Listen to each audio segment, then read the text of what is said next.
கிறிஸ்துவுக்குள் மிகவும் பிரியமான தேவ பிள்ளைகளே, பரலோக மன்னா நிகழ்ச்சியின் மூலம் உங்களை சந்திப்பதில் என் இருதயம் கர்த்தருக்குள் மிகுந்த மகிழ்ச்சி அடைகிறது. உங்கள் எல்லாரையும் இயேசு கிறிஸ்துவின் இன்ப இனி நாமத்தினாலும் கிராஸ் டிவி ஊழியங்கள் சார்பாக என் அன்பின் வாழ்த்துக்கள். இன்றைய பரலோக மன்னா ரகோபோத் துவங்கி விட்டது.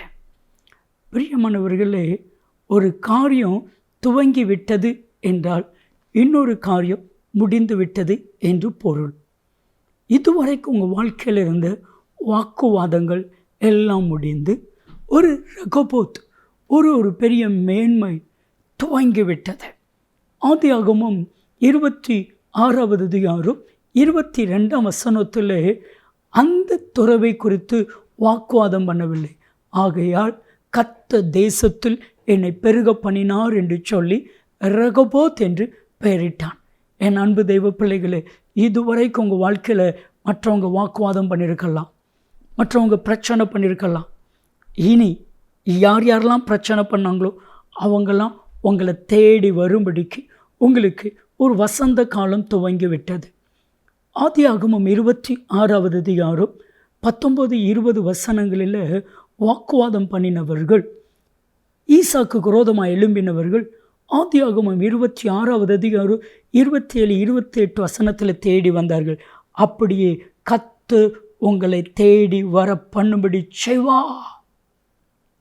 என் அன்புக்குரியவர்களே, இது வரைக்கும் உங்கள் வாழ்க்கையில் இருந்த எல்லா பிரச்சனைகளுக்கும் ஒரு முடிவை கர்த்தர் கொடுத்து இனி ரகோபோத் என்றால் பெருக்கம் என்று அர்த்தம். இதுவரைக்கும் உங்கள் வாழ்க்கையில் குறுக்கத்தில் இருந்திருப்பீங்க, இதுவரைக்கும் பிரச்சனைக்குள்ளே இருந்திருப்பீங்க. இனி பெருக்கத்தை நீங்கள் காணும்படிக்கு கர்த்தர் ரகோபோத்தை ஏற்படுத்தி கொடுக்கிறான்.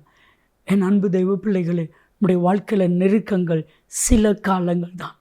விசுவாசிங்க, நெருக்கங்கள் சில காலங்கள் தான். இனி யாரும் உங்களை நெருக்க முடியாது. காரணம், கர்த்தர் யுத்தம் பண்ணுகிற தேவன். என்னென்ன பிரச்சனை யார் யாரெல்லாம் பண்ணுறாங்களோ அத்தனை பிரச்சனையிலையும் கர்த்தர் யுத்தம் பண்ணுவா.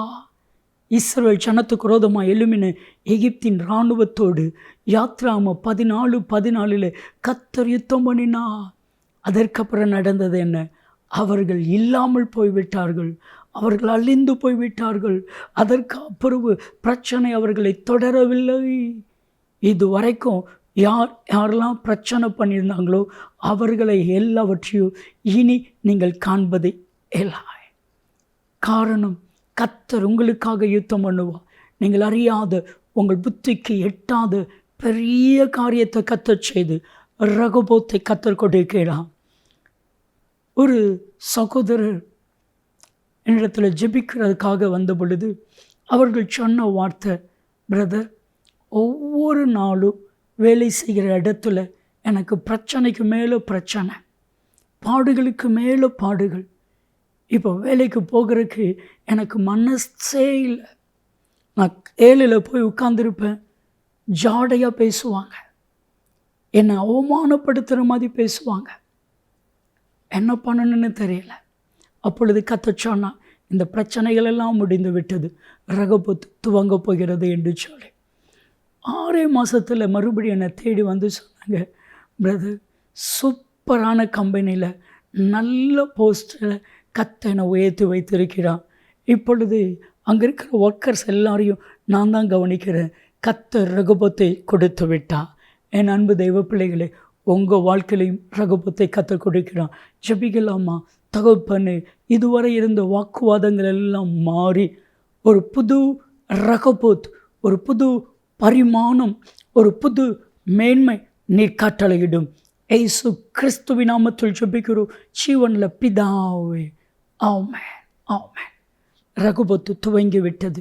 நன்மையும் கிருபையும் ஆசீர்வாதங்களும் நிச்சயமாக உங்களை தொடரும்.